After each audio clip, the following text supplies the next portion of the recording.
Good morning, welcome to day 66, and we are going to continue with the pastoral epistles.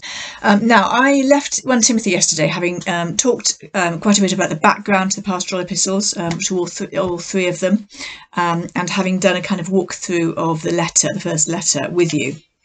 But there is a big issue in the middle that I want to spend a few minutes to talk about. And this is in 1 Timothy 2. Let me read it to you first, and then I'm going to make some comments.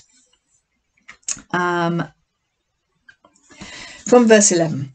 Let a woman learn quietly with all submissiveness. I do not permit a woman to teach or to exercise authority over a man. Rather, she is to remain quiet. For Adam was formed first, then Eve. And Adam was not deceived, but the woman was deceived and became a transgressor. Yet she will be saved through childbearing, if they continue in faith and love and holiness with self-control. Now, this is the hardest, I think, of the passages in Paul's letters to grapple with.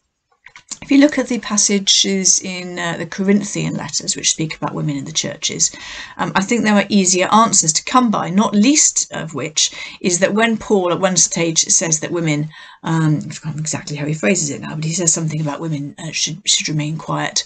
When he says that, he says it almost immediately after he has just said that what a woman should wear when she is praying or prophesying. So, one minute he says, let her put something on her head when she prays and prophesies, and then he appears to say women should remain quiet. So it invites us to puzzle that out a bit more.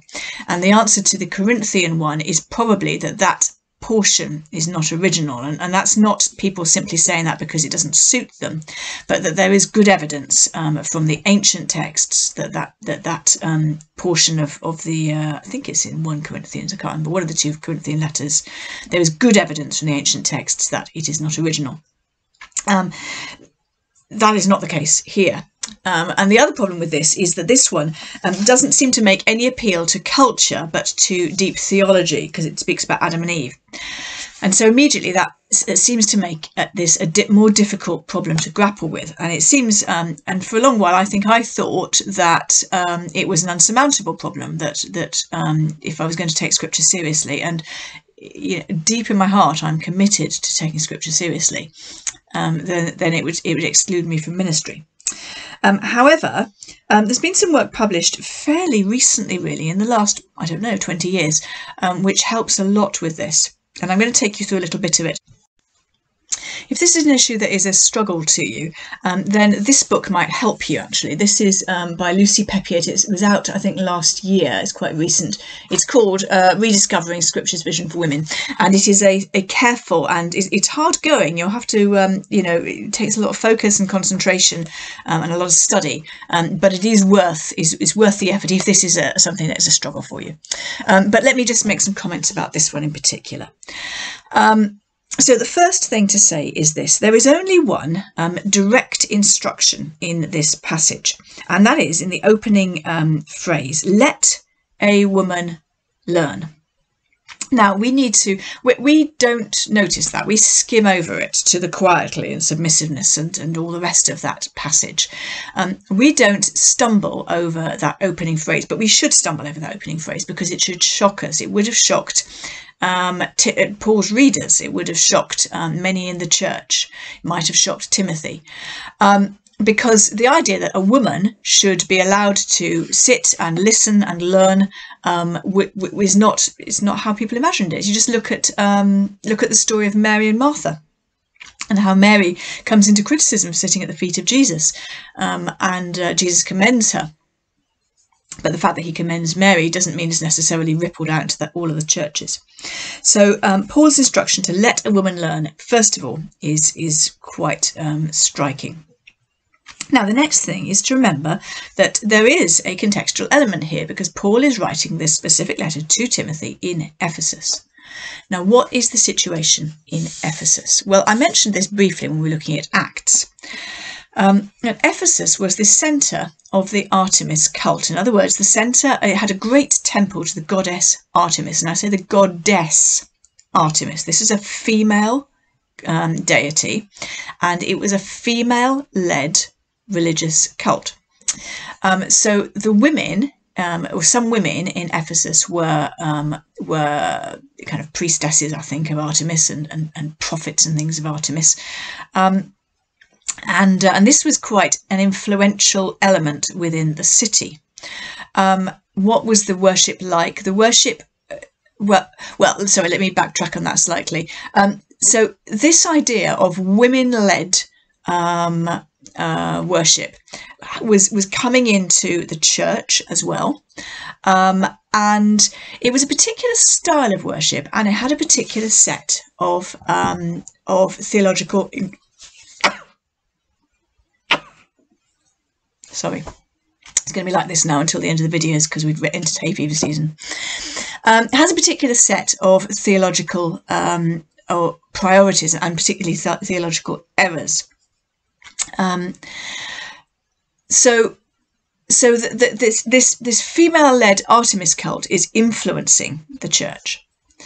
Now, what were the particular errors that were creeping into the church in Ephesus? Now, some of these we know were in the church in Ephesus in the time that Paul is writing, and some of them we see later, and we conclude that they may have been in the church at the time of Paul's writing. So some of this is plain, is pretty much clear and undisputed, and some of it is a little bit more tentative, and I just want to be kind of open about that. I haven't spoken much about Gnostic teaching. The way you spell Gnostic with a G, by the way, G-N-O, Gnostic teaching. Gnostic teaching, I think I may have mentioned it once, was a Greek philosophy, really, and it was to do with the idea that all matter and your physicality is a kind of an unfortunate necessity. But that really, if you could shed your physicality, which kind of just weighs you down and kind of it's corrupt and a bit revolting, really, and somehow if you could shed that and kind of ascend to some higher spiritual plane and to some higher knowledge, then this is the goal of worship. Now, this is very, very different from incarnational theology, from the theology of God coming and living in human flesh and proving, if we ever had any doubt, that human existence, human suffering, human pain, human reality is very important, and that we are not, our bodies are not something unfortunate that it would be nice if we could shed altogether, but we are embodied people. And Gnostic teaching is quite different from that. Now, one of the things about Gnostic teaching was that childbirth was regarded as polluting and dangerous. In fact, some women had been known to have a termination of pregnancy to avoid childbearing because they feared that they would lose their salvation if they went through the very physical, gritty process of childbearing. So we need to understand that. There was also a heresy which seems to have been linked with all of this, which is that that Eve was created first, not Adam, but Adam was deceived into thinking that he'd been created first. Okay, if I said everything I want to say as preliminaries, and then I can try and put that together for you. I think so. Okay, so if we hold all that in our minds, and let me read this to you again, and I'll interrupt it from time to time. Let me see if this all sounds a bit different now. First of all, let a woman learn. Okay, so let her not go wildly off, just asserting whatever heresy she thinks, and let her not be excluded, on the other hand, but rather let her learn. Oh, this word quietly, I've lost it actually, I'm doing this from memory. Let a woman learn quietly and with all submissiveness. This does not mean silently. It's not the word for silence. It's a word for restfulness. It's the word that you might use of a class. If you say, settle down class, we're going to work now. It's that sort of word. It's kind of settle down word. It's not the shut up and don't speak sort of language. Let a woman learn quietly with all submissiveness. I do not permit a woman to teach or to exercise authority over a man. Rather, she is to remain quiet. Now, that makes sense in this setting where the women were the bearers of a dangerous heresy. Because Adam was formed first, then Eve. And Adam was not deceived, but the woman was deceived. So this is not Paul making an appeal to the fact that Adam was created first to prove that therefore women are inferior. Rather, he is correcting a misunderstanding which the women were teaching. Excuse me. Yet, she will be saved through childbearing, or, equally valid translation, she will be kept safe through childbearing. In other words, she won't lose her salvation. So that, I think, is a really helpful way to understand what's going on in that passage. I don't think there's been any sleight of hand there, or smoke and mirrors. I'm not interested in using sleight of hand and smoke and mirrors to interpret difficult passages of Scripture.